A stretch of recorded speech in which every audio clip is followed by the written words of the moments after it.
Zi de doliu în Valea Jiului, cei 5 mineri morți în tragedia de la Urican sunt înmormântați azi. De dimineață, 40 de mineri de la mina Lonea au refuzat să intre în subteran. Persoanele concediate colectiv de la minele de cărbune Lonea și Lupeni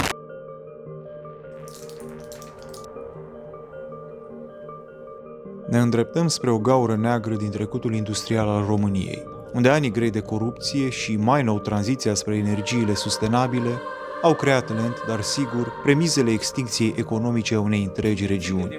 La cazare ne așteaptă fotograful Cristian Lipovan, înarmat cu o licoare numai bună pentru a negoni din oase frigul carbonifer.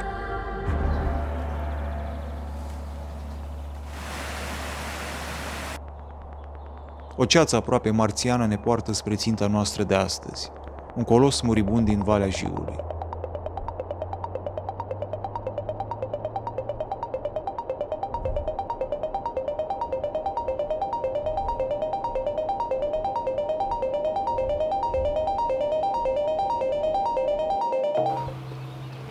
Deci pe aici mai circulă cu mașini, da? În ce direcție ar trebui să o luăm? Cum arată ăla, mutantul ăla, frate? O fi lăsat-o așa de izbeliște?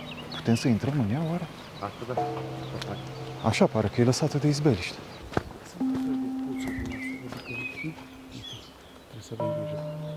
Ok, păi hai să vedem, cu atenție. Ce și cum?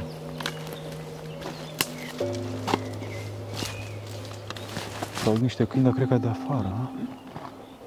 Din partea aia s-au niște câini. Vă zic prima oară să ne băgăm în căcatul ăsta aici. Și vedem de acolo care-i treaba.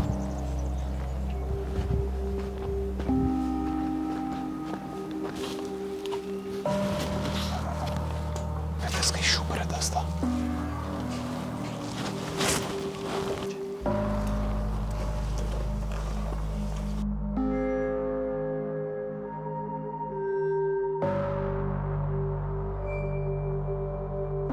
Vezi ceva? E o ieșire? Nu știu ce este asta. Uite, a făcut și spumă, s-a și întărit, s-a și pulverizat. Uite, acolo e o lumină aprinsă, vezi? Este undeva aprinsă. Deci cumva... Înăuntru aici? Da, uite acolo. Și acolo l-a prins, vezi? Deci cumva trebuie pe aia, pe acolo. Trebuie să găsim o intrare pe acolo.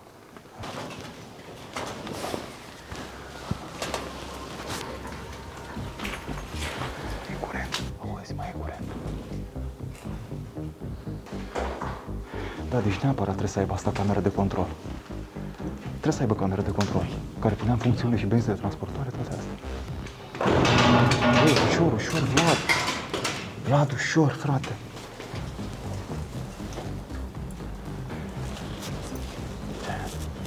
Iulian se duce ca o panteră să verifice ușa. E sudată, nu? Da, sudată. Pac, aici se oprește. Deci avem acolo un bec. Iar noi ar trebui să ajungem pe partea aia. N-am vrea chiar pe aici, că nu știm dacă este sau nu pază. Acum, luminile astea pot fi lăsate așa aprinse tot timpul, știi? Nu trebuie neapărat să fie cineva. Da, nu pază.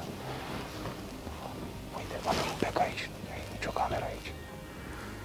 Am văzut un câine. Aici sus era armarul, un câine. Acum bântuia pe acolo, nu părea că se alertase. Dar să nu iasă la plimbare cu vreun paznic, că ei de obicei așa fac. Da, avem o dilemă, nu știu dacă o să luăm pe această cărare complicată, spăimântătoare. Uite, și un hârleț acolo, e toată de cărbune, care ne duce sus. Avem bandă transportoare, cred că pe ea ar fi trebuit noi să urcăm. Pentru că de obicei banda transportoare te duce cumva spre camera de control. Exact. Că de la ea circulă cărbunele prin toată fabrica. Avem mulți metri, ea pare răpănoasă tare, uite acolo, cum s-a surpat. Dar acum depinde dacă mergem pe părțile care sunt întregi, adică pe cele de fier. Sau dăm sprint aici. Sau mergem pe acolo. Ferm convins și nu știu de ce că acea rampă nu duce nicăieri, pornim în căutarea unor alte căi de acces. Atenție, atenție. Dar n-avem succes.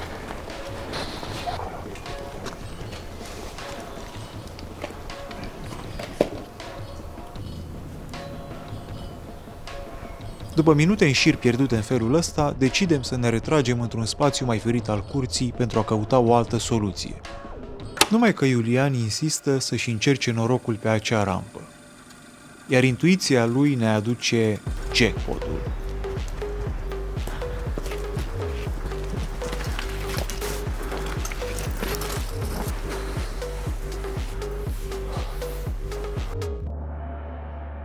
Jos, unde sunt niște lumini aprinse. A trebuit să schimb bateria și n-a putut să filmez încă. E o cabină de pasnic. Să sperăm că nu va fi și pasnic acum.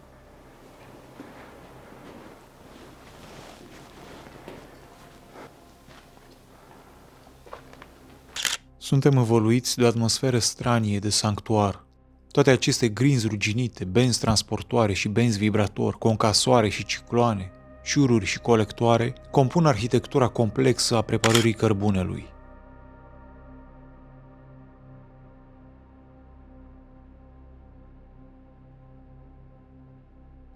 Iar astea erau cupele care urcau minereul. Ia uite, a rămas aici pulbere de cărbune amestecat cu nisip și cu rugină. Arată superb asta.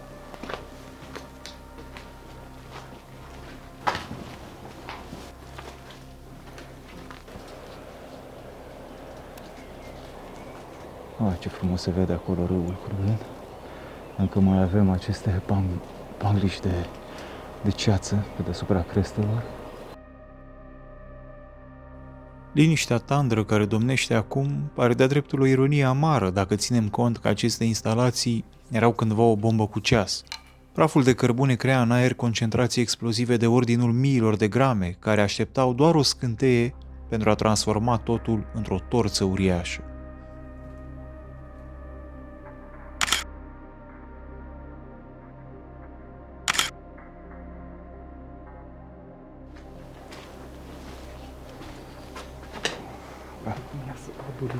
Da, mă, ia uite-te cum e saburit, Doamne.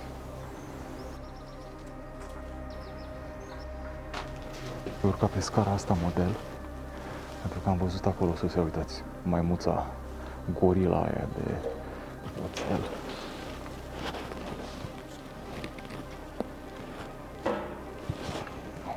Ține-mă.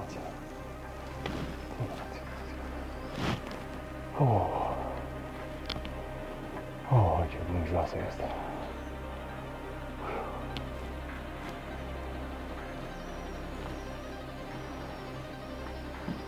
Conform acordului convenit între Guvernul României și Comisia Europeană, mina ar trebui să-și înceteze activitatea până la sfârșitul acestui an, urmând ca, până în 2026, schema de personal să scadă de la 700 de angajați, cât sunt în prezent, la 20.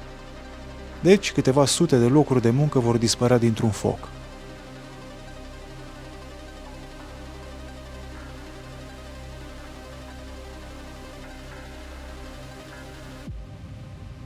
Se pare că asta e partea care este activă. Asta e și cu clădirile se pot vedea. Acolo se aude și curent electric. Acum mergem spre ultimul etaj, care cred că dă spre acoperiș. Nu știu, sau e posibil să mai avem aici niște instalații.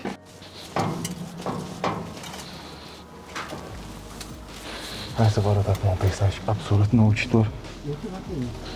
O, Doamne! Voi cum se vede ceața aici, este incredibil.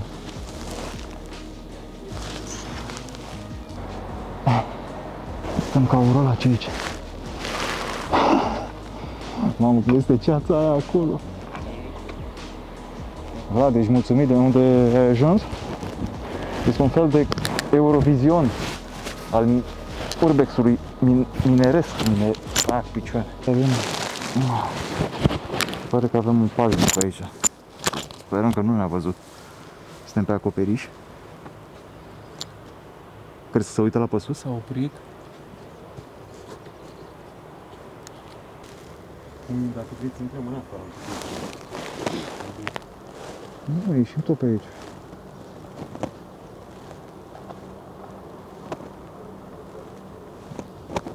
Mai uite ăla pe acolo?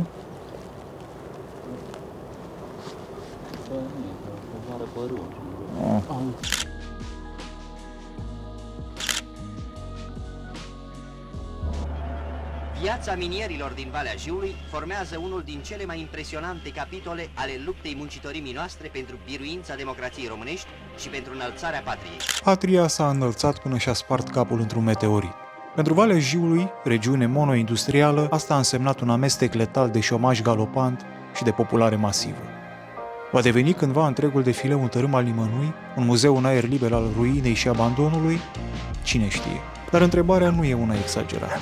Ce știm sigur este că, odată trase pe linie moartă ultimele exploatări miniere, va începe o veritabilă olimpiadă a furtului de fier vechi.